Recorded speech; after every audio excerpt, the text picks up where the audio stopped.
Hello and welcome. Today, we're jumping into a concept that is an absolute game changer in trigonometry, the reference angle. Seriously, once you master this, the whole unit circle just clicks. So let's get into it. So, have you ever found yourself just staring at the unit circle, completely overwhelmed? All those coordinates, all those angles, it feels like you have to cram hundreds of values into your brain, right? It's a super common frustration. But what if I told you that you don't have to? That there's a powerful shortcut, kind of a secret key that unlocks the entire thing, using just a handful of values you probably already know from quadrant I. Well, that shortcut is the reference angle. All right, so let's get right down to it. What exactly is this magic tool we're talking about? Okay, so a reference angle, which you'll often see written as theta prime, is simply the smallest, positive, sharp little angle you can make between the end of your angle and the x-axis.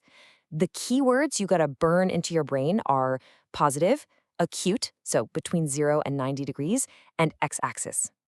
And this right here is why it's so powerful. This one simple idea means that the trig values for a big clunky angle like, say, 210 degrees are the exact same as the values for a simple 30-degree angle. The only thing that might change is whether it's positive or negative. It boils everything down to what you already know. And here it is, the golden rule. If you only remember one thing from this entire explainer, please make it this. You are always, always measuring the shortest distance back to the horizontal x-axis, never, ever the vertical y-axis. I'm telling you, this is where almost every single mistake is made, so let's get this one right. Okay, so we know what it is, and we know the golden rule. Now, how do we actually find the thing? Let's build our toolkit with the formulas you'll need for each quadrant. Now, this table might look like just a bunch of formulas to memorize, but it's actually super logical. In quadrant I, the angle is its own reference angle. Done. Easy. In quadrant 2, you're just asking, how far am I from 180 degrees? For quadrant 3, you ask, how far past 180 have I gone? And for quadrant 4, it's, how far am I from making a full circle at 360? See, it's always about finding that shortest path back home to that horizontal axis. All right, enough theory. The absolute best way to get this stuff is to see it in action. So let's walk through a few examples, starting with a basic one and working our way up. Let's kick things off with a classic, 150 degrees, a nice straightforward angle to get our feet wet. Okay, first step, always. Where are we? Well, 150 degrees is bigger than 90, but smaller than 180. So that puts us squarely in quadrant 2. And that means we just need to grab our quadrant 2 formula. We just plug in the number. 180 minus 150 gives us 30 degrees. And there's our answer.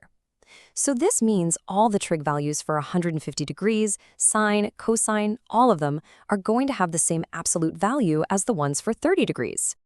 Okay, let's level up and try one with radians. Now, don't let the pi scare you off. The logic is 100% the same. We're looking for the reference angle for 5 pi over 4. First things first, where is 5 pi over 4? Well, think of it this way. A half circle, or pi, is the same as 4 pi over 4. So 5 pi over 4 is just a little bit past that, which puts us in quadrant 3. So we grab our quadrant 3 formula, theta minus pi. A little common denominator action, 5 pi over 4 minus 4 pi over 4, and we get our clean answer, pi over 4. All right, now for an angle that sometimes throws people for a loop, a negative angle. Let's find the reference angle for negative 2 pi over 3. The absolute key for negative angles is this. Your very first step is to find a positive angle that lands in the exact same spot. We do that just by adding a full rotation, or 2 pi. That gives us 4 pi over 3. And hey, now it's a problem we already know how to solve. 4 pi over 3 is in quadrant 3, so we subtract pi and we get our final answer, pi over 3. See? The system works every single time. You know, I'm going to say it one more time just because it's that important. We're going to dedicate a whole section to the single most common trap that students fall into. Just look at this comparison for 120 degrees. It is so tempting to just measure from the 90-degree line, the y-axis, and say the answer is 30. But that's the trap. You have to find the shortest path back to the horizontal x-axis, which is over at 180. So 180 minus 120 gives you the correct reference angle of 60 degrees. Remember, always, always to the x-axis. So you might be sitting there thinking, okay, this is a neat math trick, but is this ever actually used in the real world? And the answer is a big yes.